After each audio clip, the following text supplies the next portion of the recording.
उसे पूर्व पर्याय में जो अपमान और धिक्कार रूपी दंड प्राप्त हुआ था उसका स्मरण हो आया। वह विचार करने लगा कि लोगों ने मेरा पराभव किया था, इसलिए मैं इसका दुखदायी बदला लूंगा। मैं कपटपूर्ण शास्त्र रचकर ऐसा कार्य करूंगा कि जिसमें आसक्त हुए मनुष्य तिर्यंच अथवा नरक जैसी दुर्गतियों में जावेंगे। तदनंतर उस राक्षस ने मनुष्य का वेश रखा, बाएं कंधे पर यज्ञोपवीत पहना और हाथ से कमंडलु तथा अक्षमाला आदि उपकरण लिए। इस प्रकार हिंसा कार्य की प्रवृत्ति कराने में तत्पर तथा क्रूर मनुष्य को प्रिय भयावह शास्त्र का अत्यंत अमांगलिक स्वर में उच्चारण करता हुआ वह दुष्ट राक्षस पृथ्वी पर भ्रमण करने लगा। वह स्वभाव से निर्दयी था तथा बुद्धिहीन तपस्वियों और ब्राह्मणों को मोहित करने में सदा तत्पर रहता था। तदनंतर जिन्हें भविष्य में दुख प्राप्त होने वाला था, ऐसे मूर्ख प्राणी उसके पक्ष में इस प्रकार पड़ने लगे जिस प्रकार की अग्नि पर पतंगे पड़ते हैं। वह उन लोगों से कहता था कि मैं वह ब्रह्मा हूँ जिसने इस चराचर विश्व की रचना की है। यज्ञ की प्रवृत्ति चलाने के लिए मैं स्वयं इस लोक में आया हूँ। मैंने बड़े आदर से स्वयं ही यज्ञ के लिए पशुओं की रचना की है। यथार्थ में यज्ञ स्वर्ग की विभूति प्राप्त कराने वाला है, इसलिए यज्ञ में जो हिंसा होती है वह हिंसा नहीं है। सौत्रामणि नामक यज्ञ में मदिरा पीना दोषपूर्ण नहीं है और गोसव नामक यज्ञ में अगम्या अर्थात पर स्त्री का भी सेवन किया जा सकता है। मातृमेघ यज्ञ में माता का और पितृमेघ यज्ञ में पिता का वध वेदी के मध्य में करना चाहिए, इसमें दोष नहीं है। कछुए की पीठ पर अग्नि रखकर जुलहक नामक देव को बड़े प्रसन्नता से स्वाहा शब्द का उच्चारण करते हुए साकल्य से संतृप्त करना चाहिए। यदि इस कार्य के लिए कछुआ न मिले तो एक गंजे सिर वाले पीले रंग के शुद्ध ब्राह्मण को पवित्र जल में मुख प्रमाण नीचे उतारे, अर्थात उसका शरीर मुख तक पानी में डूबा रहे, ऊपर केवल कछुए के आकार का मस्तक निकला रहे। उस मस्तक पर प्रचंड अग्नि जलाकर आहुति देना चाहिए। जो कुछ हो चुका है अथवा जो आगे होगा, जो अमृत का स्वामी है अर्थात देव पक्षी है और जो अन्य जीवी है अर्थात भूचारी है, वह सब पुरुष ही है। इस प्रकार जब सर्वत्र एक ही पुरुष है तब किसके द्वारा कौन मारा जाता है, अर्थात कोई किसी को नहीं मारता। इसलिए यज्ञ में इच्छा अनुसार प्राणियों की हिंसा करो। यज्ञ में यज्ञ करने वाले को उन जीवों का मांस खाना चाहिए, क्योंकि देवता के उद्देश्य से निर्मित होने के कारण वह मांस पवित्र माना जाता है। इस प्रकार अत्यंत पापपूर्ण कार्य दिखाता हुआ वह राक्षस पृथ्वी तल पर प्राणियों को यज्ञादि कार्यों में निपुण करने लगा। तदनंतर उसकी बातों का विश्वास कर जो लोग सुख की इच्छा से दीक्षित हो हिंसामय यज्ञ की भूमि में प्रवेश करते थे, उन सबको वह लकड़ियों के भार के समान मजबूत बांधकर आकाश में उड़ जाता था।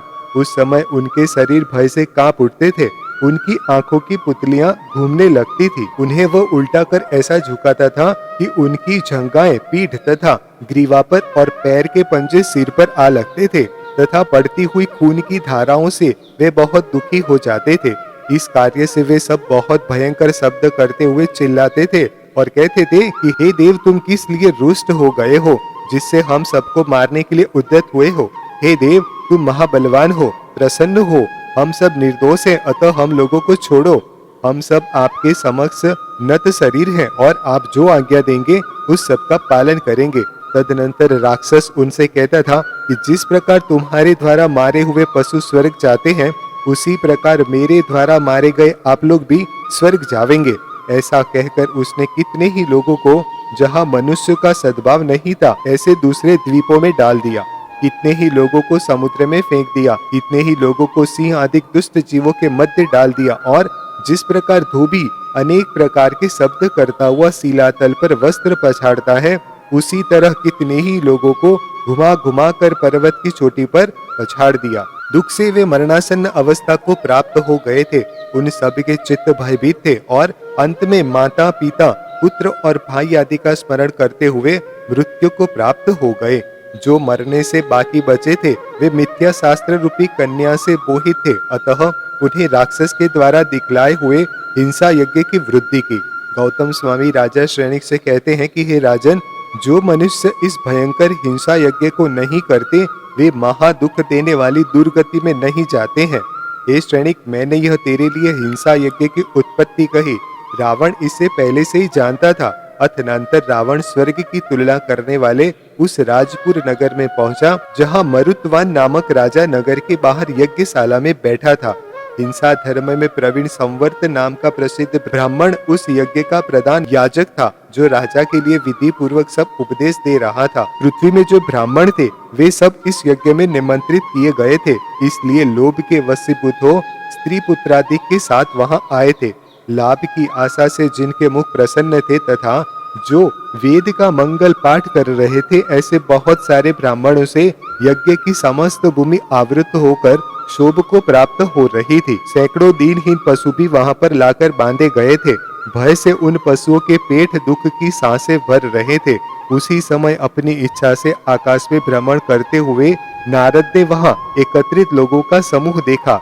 उसे देख नारद आश्चर्य से चकित हो कुतूहल जनित शरीर की चेष्टाओं को धारण करता हुआ इस प्रकार विचार करने लगा, यह उत्तम नगर कौन है, यह किसकी सेना है और यह सागर के आकार किसकी प्रजा यहाँ किस प्रयोजन से ठहरी हुई है।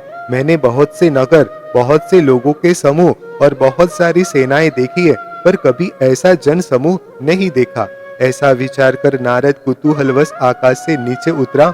सो ठीक ही है, क्योंकि कुतूहल देखना ही उसका खास काम है। यह सुनकर राजा श्रेणिक ने गौतम स्वामी से पूछा कि भगवान, वह नारद कौन है, उसकी उत्पत्ति किससे हुई है और उसके कैसे गुण है। इसके उत्तर में गणधर कहने लगे कि श्रेणिक, ब्रह्मरुचि नाम का एक ब्राह्मण था और उसकी कुर्मी नामक स्त्री थी। ब्राह्मण तापस होकर वन में रहने लगा और फल तथा कंदमूल आदि भक्षण करने लगा।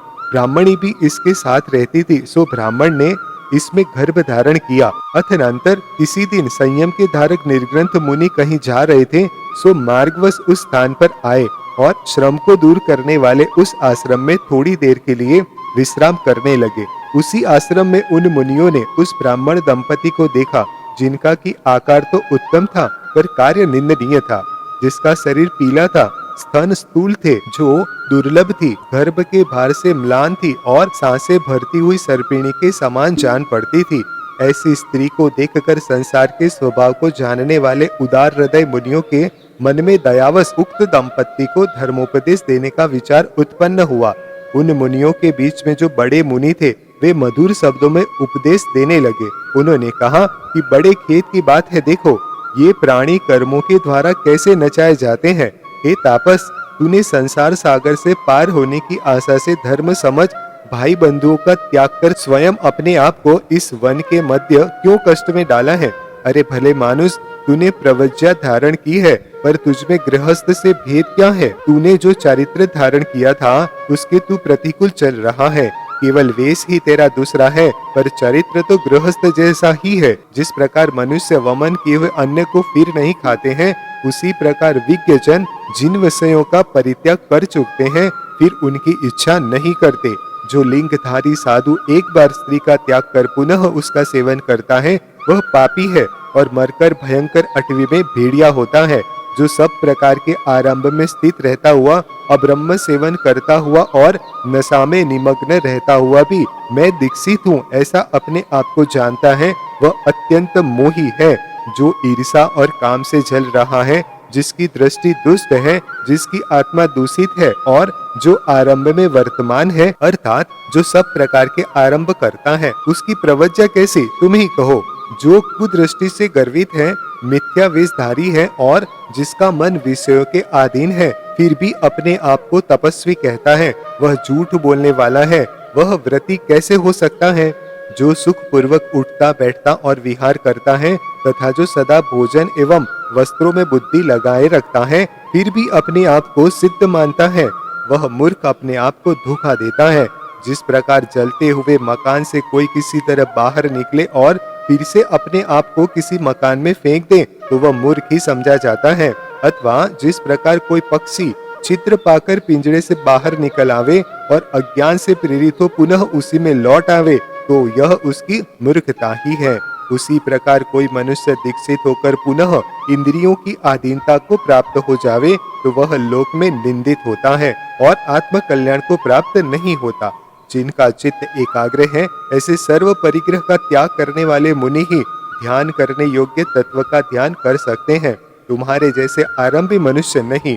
परिग्रह की संगति से प्राणी के राग द्वेष की उत्पत्ति होती है। राग से काम उत्पन्न होता है और द्वेष से जीवों का विघात होता है। जो काम और क्रोध से अभिभूत ही रहा है, उसका मन मोह से आक्रांत हो जाता है, और जो करने योग्य तथा न करने योग्य कर्मों के विषय में मूढ़ है, उसकी बुद्धि विवेक युक्त नहीं हो सकती।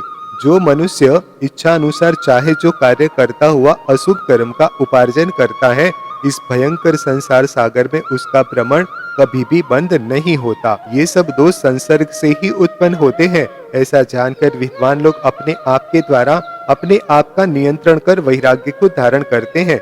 इस प्रकार परमार्थ का उपदेश देने वाले वचनों से संबोधा गया ब्रह्मरुचि ब्राह्मण मिथ्यात्व से च्युत हो दिगंबरी दीक्षा को प्राप्त हुआ और अपनी कुर्मी नामक स्त्री से निष्पृह हो महावैराग्य से युक्त होता हुआ गुरु के साथ सुखपूर्वक विहार करने लगा। उसका गुरु स्नेह ऐसा ही था। कुर्मी ने भी जान लिया कि जीव का संसार में जो परिभ्रमण होता है वह राग के वश ही होता है।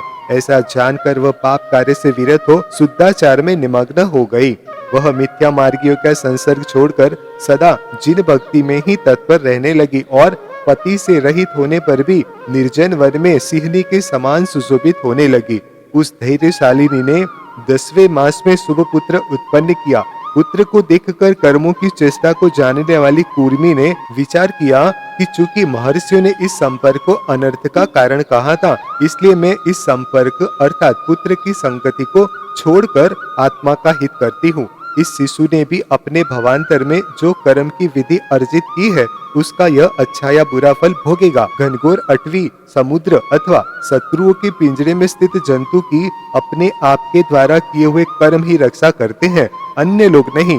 जिसका काल आ जाता है, ऐसा स्वकृत कर्मों की अधीनता को प्राप्त हुआ जीव माता की गोद में स्थित होता हुआ भी मृत्यु के द्वारा हर लिया जाता है। इस प्रकार तत्व को जानने वाली तापसी ने निरपेक्ष बुद्धि से उस बालक को वन में छोड़ दिया। तदनंतर मत्सर भाव से रहित होकर वह बड़ी शांति से आलोक नगर में इंद्रमालिनी नामक आरिका की शरण में गई और उनके पास बहुत भारी संवेग से उत्तम चेष्टा की धारक आरिका हो गई। अतनंतर आकाश में जुम्बक नामक देव जाते थे, सो उन्होंने रोदन आदि क्रिया से रहित उस पुण्यात्मा बालक को देखा। उन दयालु देवों ने आदर से ले जाकर उसका पालन किया और उसे रहस्य सहित समस्त शास्त्र पढ़ाए।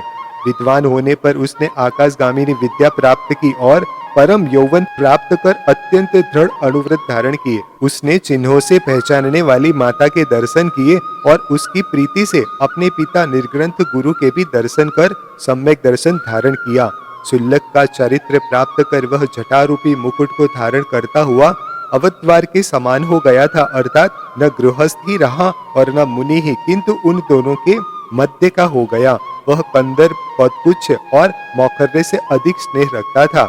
कलह देखने की सदा उसे इच्छा बनी रहती थी। वह संगीत का प्रेमी और प्रभावशाली था। राजाओं के समूह उसका सम्मान करते थे। उसके आगमन में कभी कोई रुकावट नहीं करते थे, अर्थात वह राजाओं के अंतःपुर आदि सुरक्षित स्थानों में भी बिना किसी रुकावट के आ जा सकता था और निरंतर कुतूहलों पर दृष्टि डालता हुआ आकाश तथा पृथ्वी में भ्रमण करता रहता था। देवों ने उसका पालन पोषण किया था, इसलिए उसकी सब चेष्टाएं देवों के समान थी। वह देवर्षि नाम से प्रसिद्ध था और विद्याओं से प्रकाशमान तथा आश्चर्यकारी था। अपनी इच्छा से संचार करता हुआ वह नारद इसी तरह राजपुर नगर की यज्ञशाला के समीप पहुंचा और वहां पास ही आकाश में खड़ा होकर मनुष्य से भरी हुई यज्ञ भूमि को देखने लगा। वहां बंधे हुए पशुओं को देखकर वह दया से युक्त हो यज्ञ भूमि में उतरा। वाद विवाद करने में वह पंडित था ही। उसने राजा मरुतवान से कहा कि हे राजन, तुमने यह क्या प्रारंभ कर रखा है? तुम्हारा यह प्राणी समूह की हिंसा का कार्य दुर्गति में जाने वालों के लिए द्वार के समान है। इसके उत्तर में राजा ने कहा कि इस कार्य से मुझे जो फल प्राप्त होगा वह समस्त शास्त्रों का अर्थ जानने में निपुण यह याजक पुरोहित जानता है। नारद ने याजक से कहा कि अरे बालक, तूने यह क्या प्रारंभ कर रखा है? सर्वज्ञ भगवान ने तेरे इस कार्य को दुख का कारण देखा है। नारद की बात सुन संवर्त नामक याजक ने कुपित होकर कहा कि ओहो, तेरी बड़ी मूर्खता है जो इस तरह बिना किसी हेतु के अत्यंत असंबद्ध बात बोलता है। तुम्हारा जो यह मत है कि कोई पुरुष सर्वज्ञ वीतराग है, सो वह सर्वज्ञ वक्ता आदि होने से दूसरे पुरुष के समान सर्वज्ञ वीतराग सिद्ध नहीं होता, क्योंकि जो सर्वज्ञ वीतराग है वह वक्ता नहीं हो सकता और जो वक्ता है वह सर्वज्ञ वीतराग नहीं हो सकता। अशुद्ध अर्थात रागी द्वेषी मनुष्य के द्वारा कहे हुए वचन मलिन होते हैं और इनसे विलक्षण कोई सर्वज्ञ है नहीं, क्योंकि उसका साधक कोई प्रमाण नहीं पाया जाता। इसलिए अकर्तुक वेद ही 3 वर्णों के लिए अतीन्द्रिय पदार्थ के विषय में प्रमाण है। उसी में यज्ञ कर्म का कथन किया है। यज्ञ के द्वारा अपूर्व नामक ध्रुव धर्म प्रकट होता है, जो जीव को स्वर्ग में इष्ट विषयों से उत्पन्न फल प्रदान करता है। वेदी के मध्य पशुओं का जो वध होता है वह पाप का कारण नहीं है, क्योंकि उसका निरूपण शास्त्र में किया गया है। इसलिए निश्चिंत होकर यज्ञ आदि करना चाहिए। ब्रह्मा ने पशुओं की सृष्टि यज्ञ के लिए ही की है, इसलिए जो जिस कार्य के लिए रचे गए हैं उस कार्य के लिए उसका विघात करने में दोष नहीं है। संवर तक के इतना कह चुकने पर नारद ने कहा कि तूने सब मिथ्या कहा है। तेरी आत्मा मिथ्या शास्त्रों की भावना से दूषित हो रही है, इसलिए तूने ऐसा कहा है। सुन, तू कहता है कि सर्वज्ञ नहीं है, सो यदि सर्व प्रकार के सर्वज्ञ का अभाव है तो शब्द सर्वज्ञ, अर्थ सर्वज्ञ और बुद्धि सर्वज्ञ, इस प्रकार सर्वज्ञ के 3 वेद तूने स्वयं अपने शब्दों द्वारा क्यों कहे? स्ववचन से ही तू बाधित होता है।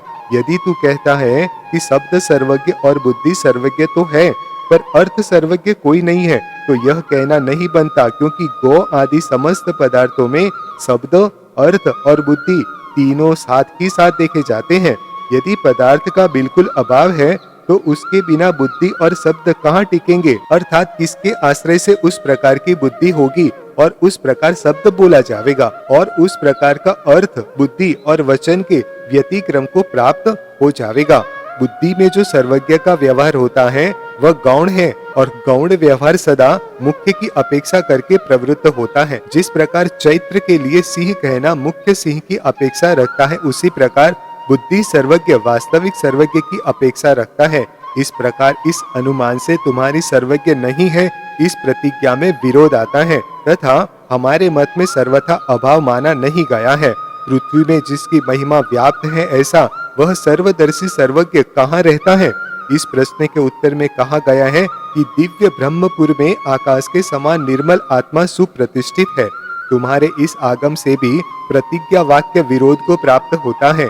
यदि सर्वथा सर्वज्ञ का अभाव होता तो तुम्हारे आगम में उसके स्थान आदि की चर्चा क्यों की जाती? और इस प्रकार साध्य अर्थ के अनेकांत हो जाने पर अर्थात कथनचित सिद्ध हो जाने पर वह हमारे लिए सिद्ध साधन है, क्योंकि यही तो हम कहते हैं। सर्वज्ञ के अभाव में तुमने जो वक्तृत्व हेतु दिया है सो वक्तृत्व 3 प्रकार का होता है, सर्वथा अयुक्त वक्तृत्व, युक्त वक्तृत्व और सामान्य वक्तृत्व। उनमें से सर्वथा अयुक्त वक्तृत्व तो बनता नहीं, क्योंकि प्रतिवादी के प्रति वह सिद्ध नहीं है। यदि स्वादाद सम्मत वक्तृत्व लेते हो तो तुम्हारा हेतु असिद्ध हो जाता है, क्योंकि इससे निर्दोष वक्ता की सिद्धि हो जाती है। दूसरे, आपके जैमिनी आदि वेदार्थ वक्ता हम लोगों को भी इष्ट नहीं है। वक्तृत्व हेतु से देवदत्त के समान वे भी सदोष वक्ता सिद्ध होते हैं, इसलिए आपका यह वक्तृत्व हेतु विरुद्ध अर्थ को सिद्ध करने वाला होने से विरुद्ध हो जाता है तथा प्रजापति आदि के द्वारा दिया गया यह उपदेश प्रमाण नहीं हो सकता, क्योंकि वे भी देवदत्ता के समान रागी द्वेषी ही है और ऐसे रागी द्वेषी पुरुष से जो आगम कहा जाएगा वह भी सदोष ही होगा। अतः निर्दोष आगम का तुम्हारे यहाँ अभाव सिद्ध होता है। एक को जिसने जान लिया उसने सद्रूप से अखिल पदार्थ जान लिए। अतः सर्वज्ञ के अभाव की सिद्धि में जो तुमने दूसरे पुरुष का दृष्टांत दिया है उसे तुमने ही साध्य विकल कह दिया है, क्योंकि वह चूंकि एक को जानता है इसलिए वह सबको जानता है, इसकी सिद्धि हो जाती है। दूसरे, तुम्हारे मत से सर्वथा युक्त वचन बोलने वाला पुरुष दृष्टांत रूप से है नहीं, अतः आपको दृष्टांत में साध्य के अभाव में साधन का अभाव दिखलाना चाहिए। अर्थात जिस प्रकार आप अन्य दृष्टांत में अन्य व्याप्ति करके घटित बतलाते हैं, उसी प्रकार व्यतिरेक दृष्टांत में व्यतिरेक व्याप्ति भी घटित करके बतलानी चाहिए, तभी साध्य की सिद्धि हो सकती है, अन्यथा नहीं। तथा आपके यहाँ सुनकर अदृष्ट वस्तु के विषय में वेद में प्रमाणता आती है। अतः वक्तृत्व हेतु के बल से सर्वज्ञ के विषय में दूषण उपस्थित करने में इसका आश्रय करना उचित नहीं है। अर्थात वेदार्थ का प्रत्यक्ष ज्ञान न होने से उसके बल से सर्वज्ञ के अभाव की सिद्धि नहीं की जा सकती है। फिर थोड़ा विचार तो करो कि सर्वज्ञता के साथ वक्तृत्व का क्या विरोध है। मैं तो कहता हूँ कि सर्वज्ञता का सुयोग मिलने पर यह पुरुष अधिक वक्ता अपने आप हो जाता है। जो बेचारा स्वयं नहीं जानता है वह बुद्धि का दरिद्र दूसरों के लिए क्या कह सकता है, अर्थात कुछ नहीं। इस प्रकार व्यतिरेक और अविनाभाव का अभाव होने से वह साधक नहीं हो सकता। हमारा पक्ष तो यह है कि जिस प्रकार की सुवर्ण आदि धातुओं का मल किसी में बिल्कुल ही क्षीण हो जाता है, उसी प्रकार यह अविद्या अर्थात अज्ञान और रागादिक मल कारण पाकर किसी पुरुष में अत्यंत क्षीण हो जाते हैं। जिसमें क्षीण हो जाते हैं वही सर्वज्ञ कहलाने लगते हैं। हमारे सिद्धांत से पदार्थों के जो धर्म अर्थात विशेषण है वे अपने से विरुद्ध धर्म की अपेक्षा अवश्य रखते हैं। जिस प्रकार की उत्पल आदि के लिए जो नील विशेषण दिया जाता है उससे यह सिद्ध होता है कि कोई उत्पल ऐसा भी होता है जो कि नील नहीं है। इसी प्रकार पुरुष के लिए जो आपके यहाँ असर्वज्ञ विशेषण है वह सिद्ध करता है कि कोई पुरुष ऐसा भी है जो असर्वज्ञ नहीं है अर्थात सर्वज्ञ है। यथार्थ में विशेषण की सार्थकता संभव और व्यभिचार रहते ही है, जैसा कि अन्यत्र कहा है, संभव व्यभिचाराभ्याम स्वादिशेषण मर्थवत न शैत्येन न चैष्णेन वन्हि क्वापि विशिष्यते। अर्थात संभव और व्यभिचार के कारण ही विशेषण सार्थक होता है। अग्नि के लिए कहीं भी शीत विशेषण नहीं दिया जाता क्योंकि वह संभव नहीं है। इसी प्रकार कहीं भी उष्ण विशेषण नहीं दिया जाता क्योंकि अग्नि सर्वत्र उष्ण ही होती है। इसी प्रकार तुम्हारे सिद्धांत अनुसार यदि पुरुष असर्वज्ञ ही होता तो उसके लिए असर्वज्ञ विशेषण देना निरर्थक था। उसकी सार्थकता तभी है जब किसी पुरुष को सर्वज्ञ माना जावे। वेद का कोई कर्ता नहीं है, यह बात युक्ति के अभाव में सिद्ध नहीं होती, अर्थात अकर्तृत्व की संगति नहीं बैठती। जबकि वेद का कर्ता है इस विषय में अनेक हेतु संभव है। जिस प्रकार दृश्यमान घटपटादि पदार्थ सहेतुक होते हैं उसी प्रकार वेद सकर्ता है इस विषय में भी अनेक हेतु संभव है। चूंकि वेद पद और वाक्यादि रूप है तथा विधेय और प्रतिषेध अर्थ से युक्त है, अतः कर्तुमान है, इसी के द्वारा बनाया गया है। जिस प्रकार मैत्र का काव्य पद वाक्य रूप होने से सकर्तृत्वक है, उसी प्रकार वेद भी पद वाक्य रूप होने से सकर्तृत्वक है। इसके साथ लोक में यह सुना जाता है कि वेद की उत्पत्ति ब्रह्मा तथा प्रजापति आदि पुरुष से हुई है, सो इस प्रसिद्धि का दूर किया जाना शक्य नहीं है। संभवतः तुम्हारा यह विचार हो कि ब्रह्मा आदि वेद के कर्ता नहीं है किंतु प्रवक्ता अर्थात प्रवचन करने वाले हैं, तो वे प्रवचन करता आपके मत से राग द्वेष आदि से युक्त ही ठहरेंगे। और यदि सर्वज्ञ है तो वे ग्रंथ का अन्यथा उपदेश कैसे देंगे और अन्यथा व्याख्यान कैसे करेंगे, क्योंकि सर्वज्ञ होने से उनका मत प्रमाण है। इस प्रकार विचार करने पर सर्वज्ञ की ही सिद्धि होती है। ब्राह्मण, क्षत्रिय, वैश्य और शूद्र के भेद से जो जाति के चार भेद हैं, वे बिना हेतु के युक्ति संगत नहीं है। यदि कहो कि वेद वाक्य और अग्नि के संस्कार से दूसरा जन्म होने के कारण उनके देह विशेष का ज्ञान होता है, सो यह कहना भी युक्त नहीं है। हाँ, जहाँ जहाँ जाति भेद देखा जाता है वहाँ वहाँ शरीर में विशेषता अवश्य पाई जाती है। जिस प्रकार के मनुष्य, हाथी, गधा, गाय, घोड़ा आदि में पाई जाती है। इसके सिवाय दूसरी बात यह भी है कि अन्य जाति पुरुष के द्वारा अन्य जाति स्त्री में गर्भोत्पत्ति नहीं देखी जाती, परंतु ब्राह्मण आदि में देखी जाती है। इससे सिद्ध है कि ब्राह्मण आदि में जाति वैचित्र नहीं है। इसके उत्तर में यदि तुम कहो कि गधे के द्वारा घोड़ी में गर्भ उत्पत्ति देखी जाती है, इसलिए उक्त युक्ति ठीक नहीं है, तो ऐसा कहना उचित नहीं है, क्योंकि गधा और घोड़ा दोनों अत्यंत भिन्न जाति नहीं है, क्योंकि एक खुर आदि की अपेक्षा उनके शरीर में समानता पाई जाती है, अथवा दोनों में भिन्न जातीयता ही है। यदि ऐसा पक्ष है तो दोनों की जो संतान होगी वह विसदृश ही होगी, जैसे कि गधा और घोड़ी के समागम से जो संतान होगी वह न घोड़ा ही कहलाएगी न गधा ही, किंतु खच्चर नाम की धारक होगी। किंतु इस प्रकार संतान की विदृष्टता ब्राह्मण आदि में नहीं देखी जाती। इससे सिद्ध होता है कि वर्ण व्यवस्था गुणों के अधीन है, जाति के अधीन नहीं है। इसके अतिरिक्त जो यह कहा जाता है कि ब्राह्मण की उत्पत्ति ब्रह्मा के मुख से हुई है, क्षत्रिय की उत्पत्ति भुजा से हुई है, वैश्य की उत्पत्ति जंघा से हुई है और शूद्र की उत्पत्ति पैर से हुई है, सो ऐसा हेतुहीन कथन करने वाला अपने घर में ही शोभा देता है, सर्वत्र नहीं। तथा ऋषिशृंग आदि मानवों में जो ब्राह्मणता कही जाती है वह गुणों के संयोग से कही जाती है, ब्राह्मण योनि में उत्पन्न होने से नहीं कही जाती। वास्तव में समस्त गुणों के वृद्धिगत होने के कारण भगवान ऋषभदेव ब्रह्मा कहलाते हैं और जो सत्पुरुष उनके भक्त हैं वे ब्राह्मण कहे जाते हैं। क्षत अर्थात विनाश के त्राण अर्थात रक्षा करने के कारण क्षत्रिय कहलाते हैं। शिल्प अर्थात वस्तु निर्माण या व्यापार में प्रवेश करने से लोग वैश्य कहे जाते हैं और श्रुत अर्थात प्रशस्त आगम से जो दूर रहते हैं वे शूद्र कहलाते हैं। कोई भी जाति निंदनीय नहीं है, गुण ही कल्याण करने वाले हैं। यही कारण है कि व्रत धारण करने वाले चांडाल को भी गणधर आदि देव ब्राह्मण कहते हैं। विद्या और विनय से संपन्न ब्राह्मण गाय, हाथी, कुत्ता और चांडाल आदि के विषय में जो समदर्शी हैं वे पंडित कहलाते हैं अथवा जो पंडित जन है वे इन सब में समदर्शी होते हैं। इस प्रकार ब्राह्मण आदि 4 वर्ण और चांडाल आदि विशेषणों का जितना अन्य वर्णन है वह सब आचार के भेद से ही संसार में प्रसिद्धि को प्राप्त हुआ है। इसके पूर्व तुमने कहा था कि यज्ञ से अपूर्व अथवा अदृष्ट नाम का धर्म व्यक्त होता है, सो यह कहना ठीक नहीं है, क्योंकि अपूर्व धर्म तो आकाश के समान नित्य है, वह कैसे व्यक्त होगा?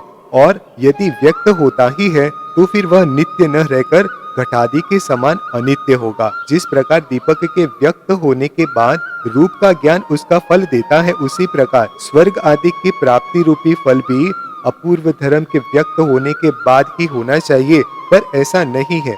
तुमने कहा कि वेदी के मध्य में पशुओं का जो वध होता है वह शास्त्र निरूपित होने से पाप का कारण नहीं है, सो ऐसा कहना अयुक्त है। उसका कारण सुनो। सर्वप्रथम तो वेद शास्त्र है, यही बात असिद्ध है, क्योंकि शास्त्र वह कहलाता है जो माता के समान समस्त संसार के लिए हित का उपदेश दे।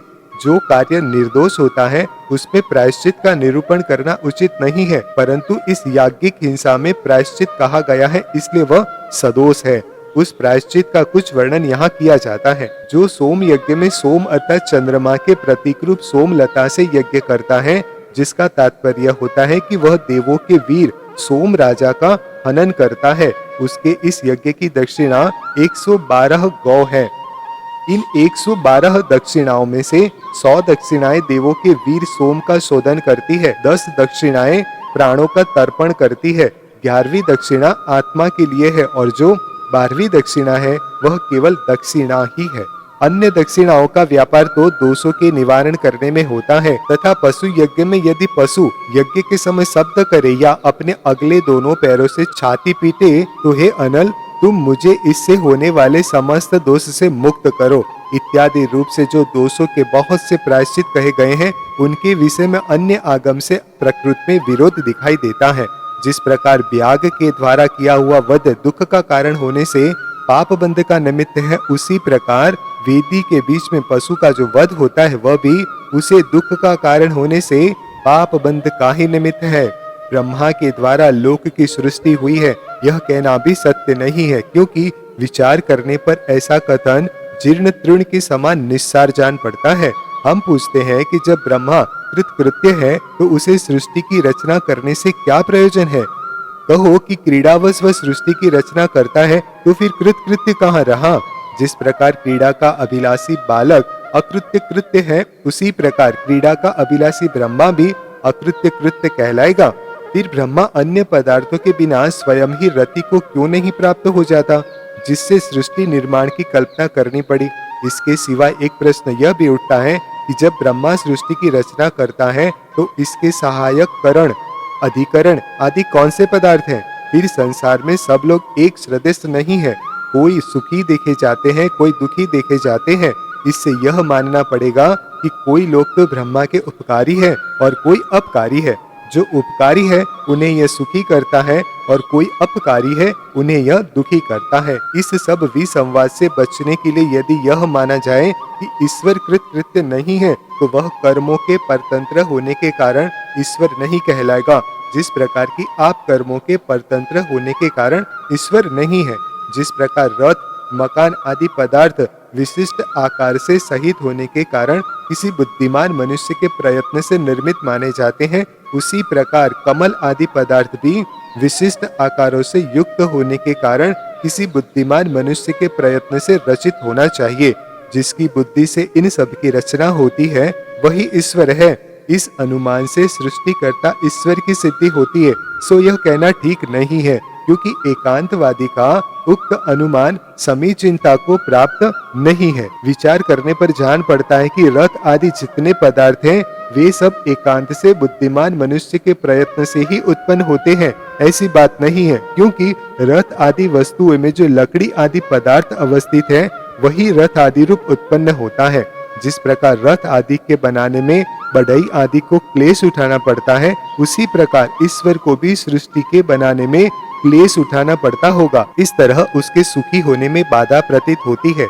यथार्थ में तुम जिसे ईश्वर कहते हो वह नाम कर्म है। एक प्रश्न यह भी उठता है कि ईश्वर सशरीर है या अशरीर है। यदि अशरीर है तो उससे मूर्तिक पदार्थों का निर्माण संभव नहीं है। यदि सशरीर है तो उसका वह विशिष्ट आकार वाला शरीर किसके द्वारा रचा गया है? यदि स्वयं रचा गया है तो फिर दूसरे पदार्थ स्वयं क्यों नहीं रचे जाते? यदि यह माना जाए कि वह दूसरे ईश्वर के यत्न से रचा गया है तो फिर यह प्रश्न उपस्थित होगा कि उस दूसरे ईश्वर का शरीर किसने रचा? इस तरह अनवस्था दोष उत्पन्न होगा। इस विसंवाद से बचने के लिए यदि यह माना जाए कि ईश्वर के शरीर है ही नहीं तो फिर अमूर्तिक होने से वह सृष्टि का रचिता कैसे होगा? जिस प्रकार अमूर्तिक होने से आकाश सृष्टि का कर्ता नहीं है, उसी प्रकार अमूर्तिक होने से ईश्वर भी सृष्टि का कर्ता नहीं हो सकता। यदि बढ़ई के समान ईश्वर को कर्ता माना जाए तो वह सशरीर होगा, न कि अशरीर। और तुमने जो कहा कि ब्रह्मा ने पशुओं की सृष्टि यज्ञ के लिए ही की है, सो यदि यह सत्य है तो फिर पशुओं से बोझा ढोना आदि काम क्यों लिया जाता है? इसमें विरोध आता है। विरोध ही नहीं, यह तो चोरी कहलाएगी। इससे यह सिद्ध होता है कि राग आदि भावों से उपार्जित कर्मों के कारण ही समस्त लोग अनादि संसार सागर में विचित्र दशा का अनुभव करते हैं। कर्म पहले होता है कि शरीर पहले होता है? ऐसा प्रश्न करना ठीक नहीं है, क्योंकि इन दोनों का संबंध बीज और वृक्ष के समान अनादि काल से चला आ रहा है। कर्म और शरीर का संबंध अनादि है, इसलिए इसका कभी अंत नहीं होगा। ऐसा कहना भी उचित नहीं है, क्योंकि जिस प्रकार बीज के नष्ट हो जाने से वृक्ष की उत्पत्ति का अभाव देखा जाता है, उसी प्रकार कर्म के नष्ट होने से शरीर का अभाव भी देखा जाता है। इसलिए पाप कार्य करने वाले किसी द्वेषी पुरुष ने खोटे शास्त्र की रचना कर इस यज्ञ कार्य को प्रचलित किया है। तुम उच्च कुल में उत्पन्न हुए हो और बुद्धिमान मनुष्य हो, इसलिए शिकारियों के कार्य के समान इस पाप कार्य से विरत हो। यदि प्राणियों का वध स्वर्ग प्राप्ति का कारण होता तो थोड़े ही दिनों में यह संसार शून्य हो जाता, और फिर उस स्वर्ग के प्राप्त होने से भी क्या लाभ है, जिससे फिर च्युत होना पड़ता है। यथार्थ में बाह्य पदार्थों से जो सुख उत्पन्न होता है वह दुख से मिला हुआ तथा परिमाण में थोड़ा होता है। यदि प्राणियों का वध करने से मनुष्य स्वर्ग जाता है तो फिर प्राणी वध की अनुमति मात्र से वसु नरक में क्यों पड़ा? वसु नरक गया है, इसमें प्रमाण यह है कि दुराचारी, निज और पर का अकल्याण करने वाले दुष्ट चेता ब्राह्मण अपने पक्ष के समर्थन से प्रसन्न हो आज भी हे वसो उठो स्वर्ग जाओ, इस प्रकार जोर जोर से चिल्लाते हुए अग्नि में आहुति डालते हैं। यदि वसु नरक नहीं गया होता तो उक्त मंत्र द्वारा आहुति देने की क्या आवश्यकता थी? चूर्ण के द्वारा पशु बनाकर उसका घात करने वाले लोग भी नरक गए हैं, फिर अशुभ संकल्प से साक्षात अन्य पशु के वध करने वाले लोगों की तो कथा ही क्या है।